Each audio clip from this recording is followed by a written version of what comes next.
Fala pessoal, tudo bom com vocês? Então, no vídeo de hoje a gente vai continuar a série de entrevistas aqui no canal e dessa vez a gente vai conversar com a Ana, que é mestre em Ciência e Tecnologia Ambiental, e ela vai ajudar a gente a responder aquela famosa dúvida: e aí, será que vale a pena fazer mestrado na área de meio ambiente?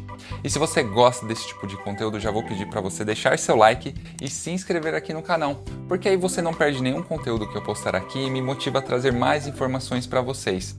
E se vocês querem ter um contato mais próximo, me fazer mais perguntas, me segue lá no Instagram que eu também posto muito conteúdo sobre a área de meio ambiente. E bom, para a gente conversar com a Ana, vamos embora lá pro computador que a gente vai fazer essa entrevista por videoconferência. Oi Ana, tudo bem? Oi, Felipe, tudo bem? E você? Tá bem? Tudo certo. É um prazer ter você aqui no canal, né? É muito importante a contribuição dessas experiências, né? E muito obrigado também por compartilhar todas essas informações. Muita gente que acompanha aqui o canal tem essa dúvida, né, de o que fazer depois de sair da universidade. E mesmo quem também está no mercado de trabalho, muitas vezes pensa, né, depois, será que seria legal eu fazer mestrado? Então, gostaria que você se apresentasse e por que você decidiu fazer o mestrado. Ai, Felipe, primeiramente queria agradecer aí a oportunidade que você está dando, abrindo esse espaço para eu fazer esse relato da minha vida e também para ajudar as pessoas nessa escolha aí. E o mestrado geralmente é algo que as pessoas, né, já pensam assim, não vou fazer um mestrado porque, né, eu quero entrar no mercado de trabalho e, bom, enfim, eu espero que as pessoas tenham o mestrado como uma opção também após a universidade, mesmo depois de trabalhar, enfim, como uma possibilidade, né? Bom, então eu sou engenheira ambiental, sou formada, acabei de fazer o mestrado em Ciência e Tecnologia Ambiental. E aí, falando um pouco sobre a minha trajetória na pesquisa, né? O meu primeiro contato com a pesquisa ainda foi no primeiro ano da faculdade. Na minha faculdade tinha um programa, né, chamado Pesquisando Desde o Primeiro Dia. É um programa de 10 meses, onde você vai fazer uma pesquisa bem básica, né, só para você ter ali os primeiros contatos com a carreira científica. E essa oportunidade que eu tive foi muito boa para conseguir aprender a fazer uma pesquisa, então fazer pesquisas bibliográficas, escrever um pôster, escrever relatórios científicos, também apresentar um trabalho científico, né? E após esse programa, eu fiz um estágio, né? Depois de alguns anos, eu fiz um estágio justamente numa área de pesquisa e desenvolvimento, de uma empresa de cosméticos. E, assim, eu fiquei apaixonada por essa área de pesquisa e desenvolvimento, porque é uma área que é muito motivadora. Você está em contato direto com profissionais super criativos, de um conhecimento transversal enorme. E também a área em si, ela é muito interessante porque você está em contato com tecnologias que ainda não foram lançadas, então são tecnologias vanguardistas, super modernas, assim. Então, assim, realmente foi um ambiente que encantou meus olhos.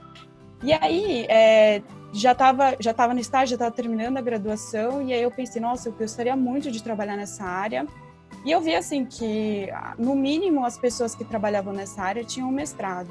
E aí eu pensei... Quer dizer, assim, quem trabalha também tem essa parte de estudar, desenvolver pesquisa, né? Não é só quem está na universidade, né? Também no mercado de trabalho tem essa parte de desenvolvimento e pesquisa, né?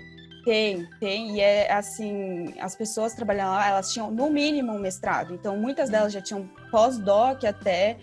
E é uma área muito interessante, porque a partir dessa área que vão se desenvolver produtos, vai ter a inovação, né? Vão ter produtos que vão ajudar as pessoas ali, ter um impacto positivo na vida das pessoas, né?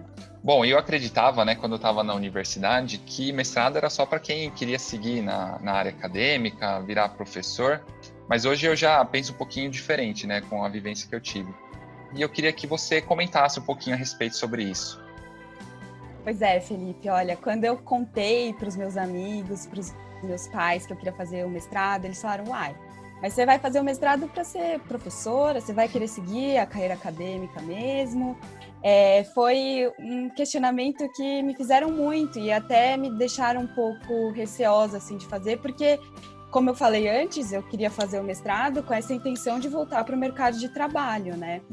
E apesar, sim, do mestrado te dar a oportunidade de você desenvolver suas competências acadêmicas, ou seja, escrever um artigo científico, fazer uma pesquisa, escrever um projeto científico, isso faz parte, sim, Mas o mestrado é mais do que isso, né? No mestrado, você vai desenvolver suas soft skills, pensamento crítico, capacidade analítica, porque as salas são menores, então você tem ali o contato mais direto com os professores, você tem a oportunidade de discutir os artigos científicos, então isso você consegue desenvolver. Além disso, você vai estar fazendo a gestão do seu projeto. Apesar de você ter um orientador ou orientador que vão ali te dar um suporte, o projeto é seu, eles sempre deixam isso muito claro. Todas as decisões que você vai tomar vão ser suas. O professor vai apenas te orientar, e aí a decisão que vai ter é você. E para além disso, como eu falei, como o projeto é seu, você tem que fazer a gestão de pessoas, muitas vezes, porque, por exemplo, no meu caso, eu tinha um número enorme de análises para fazer, eu precisava de ajuda, então a gente tinha estagiários, e os estagiários eles precisam de fazer treinamento, e quem geralmente dava esse treinamento eram nós, os alunos de mestrado, doutorado, enfim. Também você tem que saber quando você vai fazer as suas análises, que dia você vai fazer as coletas, como vai acontecer. Eu vou fazer até um paralelo, né, com esse relato que você está falando, que é basicamente no mercado, assim, como consultor também eu vivencio isso, né? A gente tem que gerir uma equipe, a gente tem que fazer um trabalho. Então, nesse trabalho tem coletas, a gente tem que pegar esses dados, né, e depois interpretar eles, colocar num relatório, que é basicamente isso que você está comentando, né? Exatamente, é exatamente isso. E que muitas vezes as pessoas não têm essa visão, acham que o mestrado é um curso muito estático, pouco dinâmico, que nem a graduação, porque na graduação geralmente a gente assiste a aula e estuda para a prova ou faz o trabalho e pronto, passou. No mestrado não, você tem que ir além disso. Lógico que a gente tem aulas, e aí você vai aprender muitas coisas com as aulas, mas você tem que ir muito atrás, você tem que ser muito proativo, você tem que ter uma independência muito grande. Por exemplo, quando o equipamento quebra, geralmente são os alunos, né, que comunicam com os professores, mas a gente tem que ligar, falar com o técnico, ou, por exemplo, quando o equipamento quebrou e aí não tem recurso para consertar esse equipamento, tem que ir atrás de outro laboratório, conversar com outro professor, também tem que fazer treinamentos. Então, assim, o aluno é muito independente no mestrado, assim, e isso é muito bacana para o aperfeiçoamento profissional mesmo do aluno. Sim, sim. E já funciona como uma prévia até, se for para o mercado de trabalho, como é que funciona, né? Porque ele vai ter toda essa vivência também. Sim. Bom, e aí a gente decide fazer o mestrado, né? Decide seguir, tentar fazer o mestrado, mas como é que eu faço para saber qual linha que eu vou? Muita gente também pensa em fazer alguma coisa relacionada com o trabalho, né? Na área que segue. Mas aí eu queria que você desse alguns conselhos, algumas dicas para quem quer, né, seguir na área de mestrado. Sim, nossa, ótima pergunta, Felipe. Porque, assim, acho que antes de tudo, você precisa se perguntar, o mestrado faz sentido para você? Faz sentido na sua carreira? E aí, se a resposta for sim, eu diria que é super importante você fazer uma pesquisa antes, utilizando a plataforma Sucupira da CAPES, o link deve estar aí, né? A gente deixa na descrição do vídeo o link para quem quiser olhar. E essa plataforma é super interessante, porque você consegue ver todos os cursos de mestrados ou doutorados que existem aqui no Brasil, e também dá para ver a pontuação que esses cursos têm, dá para ver quem é o coordenador, e aí a partir disso você consegue entrar em contato. E aí eu diria que é muito importante ter esse primeiro contato com o possível orientador, para você saber exatamente quais são as linhas de pesquisas que aquele profissional ele estuda, né? O que você poderia fazer também, assim, às vezes o próprio professor já tem um grande projeto e ele precisa de um aluno. Então aí nesse caso o aluno ele vai contribuir com esse projeto que já tem uma infraestrutura, né? Que já tem outras pessoas trabalhando, isso é muito interessante. Mas também às vezes você já tem a ideia, você fala, não, eu já sei o que eu quero pesquisar. E aí é interessante ter esse contato para saber se aquele professor ele está disponível, se ele tem aquele know-how que você precisa para desenvolver aquela pesquisa. E às vezes também você não tem uma ideia, e aí o professor já tem uma ideia, e aí de repente você já vem com uma outra ideia, e conversando, cria-se um novo projeto. Isso é muito importante. Conversar, aí, né? Trocar uma ideia, então, entrar em contato com a pessoa. sim, e entender também como é o projeto, o projeto não, desculpa, é o curso de mestrado, entender como é que são o processo seletivo, isso é super importante.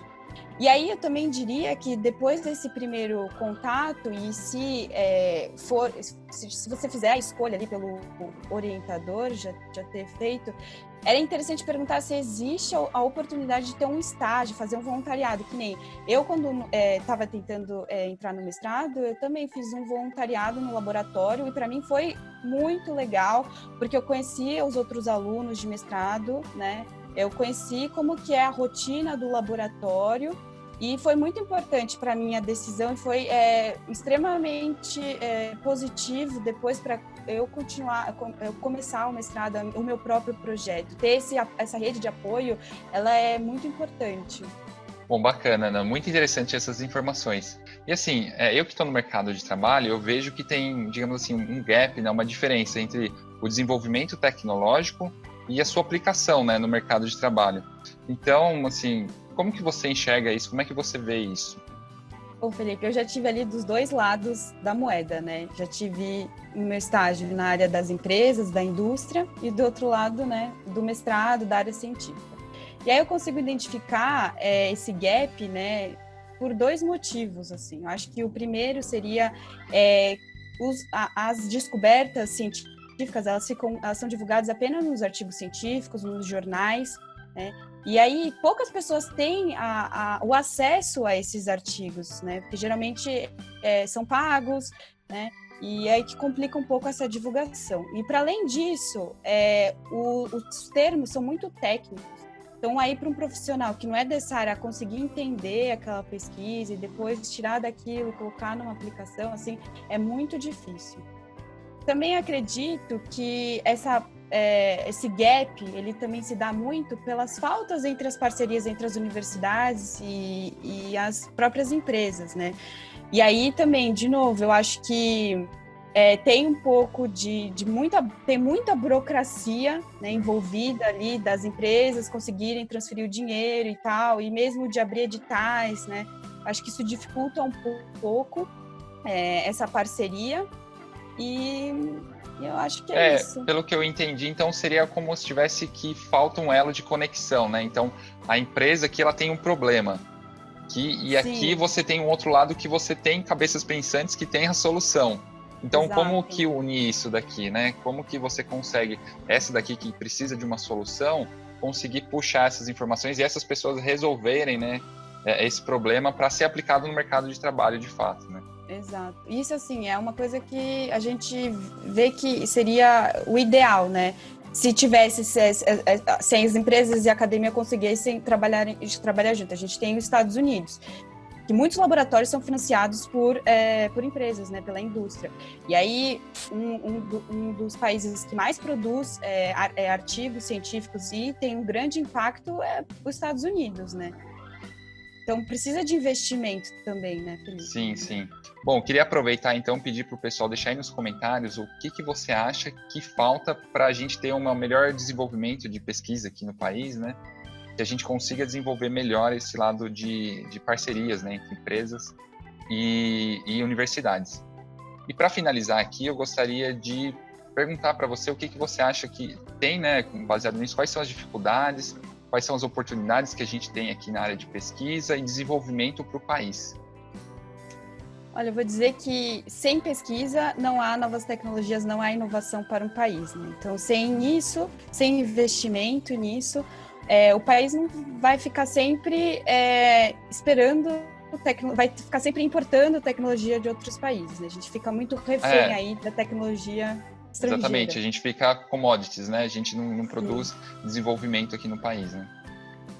Sim, e assim, eu acho que a oportunidade é exatamente essa. Eu acho que os novos pesquisadores que estão entrando aí para a vida acadêmica têm que ter esse mindset de tipo, você não está fazendo pesquisa ali só para publicar aquele artigo, não, eu acho que você tem que fazer pesquisa para a sociedade, né? Porque querendo ou não, Felipe, isso é uma coisa que eu tenho para mim muito forte, por exemplo, a gente veio de universidades públicas, né? Então, quem pagou o nosso estudo foi a sociedade. Então, acho que o mínimo que a gente pode fazer é repassar tudo que a sociedade deu para a gente, né?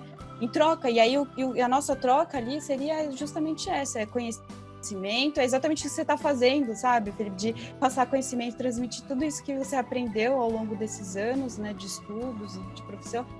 E no caso do pesquisador é também isso, sabe? É E conseguir mostrar, né, a divulgar a ciência. importância também dessa área acadêmica, né, para o país, para o desenvolvimento. Como é importante, né, a gente ter pesquisa, a gente ter, né, investimento nessa área, né, conseguir uma base de pesquisadores ali desenvolvendo tecnologia para o país, né? Sim, exatamente. Eu acho que essa é a grande oportunidade que tem, sabe? E assim, para além disso, o meio ambiente tem muita coisa. Assim, o Brasil é um país muito, tem uma biodiversidade enorme, tem condições assim que não, assim, que é difícil de encontrar em outros países, sabe? Essa diversidade. Quanto que a gente consegue explorar disso, né? Tirar disso, Sim, desenvolver novas coisas a partir disso. exatamente. A gente tem tantos problemas ambientais que precisam, né, ser resolvidos aí. E também, assim, existem, já tem soluções, né? As soluções já estão sendo implantadas, mas, assim, será que são as melhores soluções? Será que com a pesquisa não poderia desenvolver soluções mais eficientes que teriam menor impacto? Mas, assim, aqui no meu discurso eu não posso deixar de referir que, assim, o Brasil passou por um corte em pesquisa, e aí, com certeza, diminuíram as bolsas, tem todos os desafios, né, de um pesquisador, mas eu acho que isso não deve ser abalado, sabe? Eu acho que a gente deve continuar pesquisando e fazendo isso, sabe? Eu vejo que quem quer, né, seguir pela área acadêmica, eu vejo que abdica de muita coisa, abre mão, né, para seguir nessa área. Sim, muitas coisas. Mas vale muito a pena, Felipe. O crescimento, é isso que eu ia falar agora, o crescimento profissional e principalmente pessoal, assim, é muito grande, assim, muito mesmo. Bacana. Ana, queria te agradecer novamente aqui pela participação no canal. Acho que deu uma esclarecida muito grande como que é essa área, né, como que é a vivência aí na área acadêmica e a importância disso, né, para a sociedade. Então, eu queria aproveitar para o pessoal aí, pedir o like e se inscrever no canal. Ativa as notificações também para não perder nenhum conteúdo aqui. E Ana, muito obrigado e a gente se vê nos próximos vídeos. Tchau! Tchau.